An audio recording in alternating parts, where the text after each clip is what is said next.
Right Kashibugga తొక్కిసలాటకు సంబంధించి మరిన్ని details Satish అందిస్తారు. సతీష్, ఈ తొక్కిసలాటలో 10 మంది మృతి చెందినట్లుగా తెలుస్తోంది. ఎంతమంది గాయపడ్డారు? అధికారులు ఏం చెప్తున్నారు దీనికి సంబంధించి?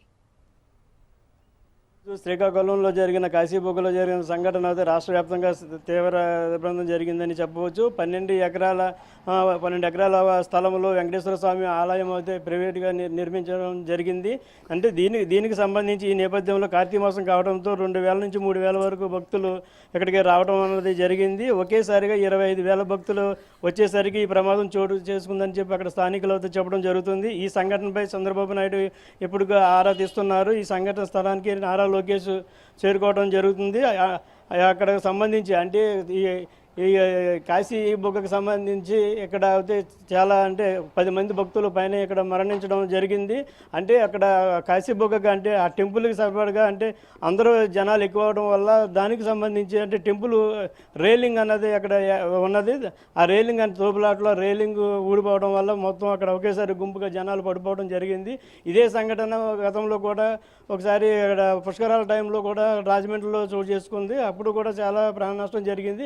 అదేవిధంగా ఈ ప్రైవేటు టెంపుల్కి అంటే వెంకటేశ్వర స్వామి టెంపుల్కి ఈ 12 ఎకరాలకు మొత్తం జనాలు ఎక్కువగా రావడం వల్ల ఈ సంఘటన జరిగిందని చెప్పవచ్చు. అంటే ఇక్కడ ఈ ప్రైవేట్గా ఇక్కడ ఎటువంటి ఎంతమంది భక్తులు వస్తారని చెప్పి ఇవాళ ఏకాదశి కావడంతోనే మొత్తం భక్తులందరూ కూడా ఇక్కడికి రావడం జరిగింది. అంటే ఎంత అంచనా ఉంటుందని చెప్పి అక్కడ ఆలయానికి సంబంధించిన వాళ్ళ అంచనాలు ఉన్నాయా లేవా అన్న దాని మీద కూడా ఆరా తీస్తున్నారు. అంటే ఒక 10 మంది కుటుంబ సభ్యులు పోయారంటే అది ఎంతో తీవ్ర బాధని ఇక్కడ కనిపిస్తుంది. అంటే ఈ నేపథ్యంలో అంటే ఇక్కడ దీనికి సంబంధించి అంటే ఎటువంటి భద్రతలు తీసుకోకుండా భక్తుల్ని ఈ విధంగా అంటే ఏదో ఏకాదశి మంచి రోజు అని చెప్పి దేవుని దర్శించుకుంటే పుణ్యం వస్తుందని చెప్పి ఎంతో నిష్ఠలతో టెంపుల్కి వెళ్ళడం గుడికి వెళ్ళడం జరుగుతుంది. అటువంటిప్పుడు ఇటువంటి ఘటనలు చాలా చోటు చేసుకుంటున్నాయి. అంటే ఏకాదశి కావడంతోనే ఎంతమంది వచ్చారు, అక్కడ ఎవరైతే ఇక్కడ టెంపుల్కి సంబంధించి 12 ఎకరాల్లో ఈ వెంకటేశ్వర స్వామి టెంపుల్ కట్టారు, దానికి తగ్గట్టుగానే అక్కడ భద్రత అనేది ఎందుకు ఏర్పరచలేదు అన్న దాని మీద కూడా ప్రభుత్వం ఆరా తీయడం జరుగుతుంది. దీన్ని తెలుసుకున్న ప్రధానమంత్రి కూడా దీని మీద తీవ్ర స్థాయిలో మొత్తం దీని మీద ఆరా తీయడం జరుగుతుంది. అంటే దీనికి సంబంధించి మొత్తం అంటే సుమారు 10 మందికి పైనే అక్కడ చనిపోవడం జరిగిందని చెప్పి అక్కడ స్థానికుల పరంగా తెలుస్తుంది.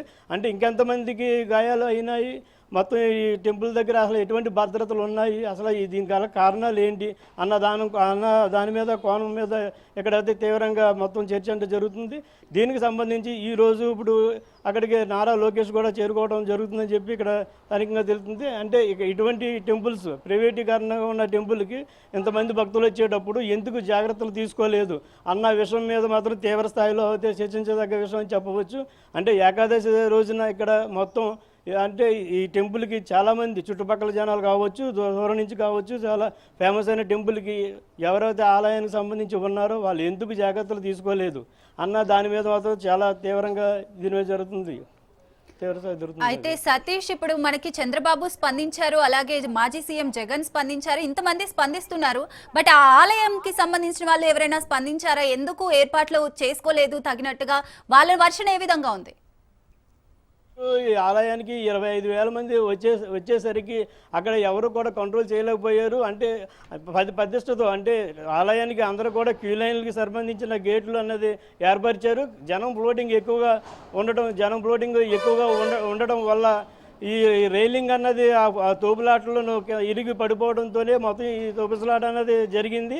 దీనికి సంబంధించి అంటే ఆ కంగారులో అంత జనం ఒకేసారి మీద పడిపోవడంతోనే కంగారులో అటు ఇటు పరుగులు తీసే వాళ్ళు కూడా ఈ స్థాయిలో అక్కడ ఊపిరందక కొంతమంది తొక్కిసలాటలో కొంతమంది అలాగా అక్కడ జనాలు ఇరుకుపోవడం జరిగింది. అంటే ఎంతమంది భద్రత ఉన్నప్పుడు క్యూ లైన్లు పెట్టి అక్కడ పోలీసు వాళ్ళ సహకారంతో మొత్తం తగు జాగ్రత్తలు తీసుకొని మొత్తం ఇంతమంది జనం ఫ్లోటింగ్ ఉన్నప్పుడు చాలా జాగ్రత్తలుగా ఎదరికెళ్ళాలి. అటువంటిప్పుడు అమాయకులు ప్రజలు మొత్తం ఇలాగా బలైపోవడం జరుగుతుంది. ఎంత ఇవాళ ఏకాదశి రోజున పోయిన వాళ్ళ ఇంట్లో ఎంత విషాదం చోటు చేసుకుందా అన్నది ఇక్కడ తీవ్ర స్థాయిలో అయితే ఈ బాధను తీర్చేది ఎవరు కనబడతలేదు. భగవంతుడి తీసుకుంటే పుణ్యం కలుగుతుందని చెప్పి మొత్తం భక్తులందరూ కూడా ఆలయాలకి వెళ్తాం జరుగుతుంది. దీనికి సంబంధించి అలా ఆలయాలు ప్రైవేట్గా కట్టింది ఇన్ని సంవత్సరాల్లో అంటే కట్టిన తర్వాత 12 ఎకరాల్లో ఇంత ఆలయాన్ని నిర్మించిన వ్యక్తులు ఎందుకు బందోబస్తు తీసుకోలేదు, తగిన చర్యలు ఎందుకు తీసుకోలేదు, ముందస్తు అక్కడ ఎందుకు పోలీస్ స్టేషన్లకు వెళ్ళి పర్మిషన్లు తెచ్చుకుని లేకపోతే ఇంత ఫ్లోటింగ్ ఇక్కడ ఉండటం వల్ల మొత్తం అసలు ఇప్పటి వరకు ఏం చేస్తున్నారు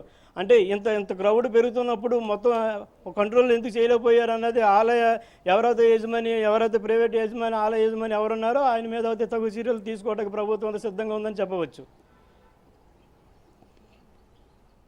అంటే నార్మల్గా ఆ టెంపుల్కి 2000 నుంచి 3000 మంది వరకు వస్తారు. బట్ ఇప్పుడు ఇంత పెద్ద మొత్తంలో భక్తులు వస్తుంటే అధికారులు ఎందుకు ఆ తరహాలో జాగ్రత్తలు తీసుకోలేదంటారు? ఆ టెంపుల్ వాళ్ళు ఏం స్పందిస్తున్నారు మేజర్గా? అంటే ఇప్పుడు ఆలయానికి సంబంధించి 2000 నుంచి 3000 మంది జనాలు వచ్చే ఆలయానికి ఇవాళ కార్తీక మాసం కావడంతో శనివారం ఏకాదశి కావడంతో, ఏకాదశి అంటేనే వెంకటేశ్వర స్వామికి మొత్తం చాలా ప్రీతికరమైన రోజు అని చెప్పవచ్చు. ఏకాదశి అంటేనే దీనికి సంబంధించి ఈ కార్తీక మాసంలో అనుకున్న దానికన్నా జనాలు కూడా మొత్తం ఎక్కువగా ఫ్లోట్ ఎత్తడం జరిగింది. కాకపోతే అక్కడ ఆలయానికి ఎవరైతే ప్రైవేటీకరణగా ఉన్న ఆలయ యజమానులు ఉన్నారో వాళ్ళు ముందస్తు జాగ్రత్తలు తీసుకోకపోవడం చాలా పెద్ద తప్పు.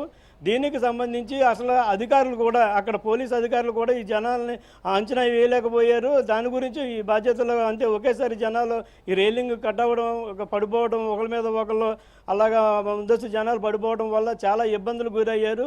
మనకు తెలుసున్నది 10 మంది వరకే ఇలా జరుగుతుంది. ఈ తీవ్ర స్థాయిలో అంతే తోపులాటలో ఎంతమంది బెదిరిపోయి ఉంటారో అన్నది కూడా అసలు చెప్పడానికి కూడా చాలా చాలా బాధాకరంగా ఉంది. అయితే సతీష్, దీనికి సంబంధించి ఏమైనా ఎక్స్గ్రేషియా ప్రకటించే అవకాశం ఉందంటారా? ఏం చెప్తారు? అంటే కంపల్సరీ ఇది ఏదైతే గవర్నమెంట్ టెంపుల్స్ ఏదైతే ఉన్నాయో, ఎండోమెంట్ టెంపుల్కి ఏదైనా అవుతే గమ్ముని ఎండోమెంట్ తప్పవచ్చు, లేకపోతే ఏదైనా గవర్నమెంట్ ఎదురుకి వెళ్ళొచ్చు, దాని మీద తగు చర్యలు తీసుకుంటానికి ఏదైనా అవకాశం ఉంటుంది. కాకపోతే 12 ఎకరాల్లో ఇంత కూడా ఏర్పరిచి మంచి పేరు తెచ్చుకున్న వెంకటేశ్వర టెంపుల్కి ఇప్పుడు ఎక్స్రేసీ అన్నది ఏంటన్నది ఇప్పుడు నారా లోకేష్ గారు కూడా అక్కడికి రావడం జరుగుతుంది. వచ్చిన తర్వాత దీని మీద పూర్తి స్థాయిలో అయితే విచారణ జరుగుద్ది. జరిగిన తర్వాత ఎవరైతే ఆలయానికి సంబంధించి కమిటీ మెంబర్స్ ఉండొచ్చు, లేకపోతే ఆలయ వ్యవస్థకు సంబంధించిన ఆయన ఎవరైతే ఉన్నారో ఆయన మీద తగు చర్యలు తీసుకుంటారు. ఎందుకంటే ఒక మనిషి ఇవాళ టెంపుల్కి వెళ్ళి ప్రాణం పోయి ఇంటికి వచ్చేటప్పటికి ఆ ఇంట్లో చాలా విషాదం ఉంది. ఎంత ఎక్స్రేస్ ఇచ్చినా సరే ఆ కుటుంబంలో ఆ లోటు అన్నది జీవితాంతకాలం తీర్చలేము. ఈ విషయం మీద కూడా ముఖ్యమంత్రి పవన్ కళ్యాణ్ అయితే చాలా దీని మీద తగిన చర్య అయితే గట్టిగానే తీసుకుంటారని చెప్పి ఇక్కడ ప్రజలు కూడా మొత్తం వ్యక్తంతో ఎదురు చూస్తూ ఉన్నారు. Right, thank you Satish.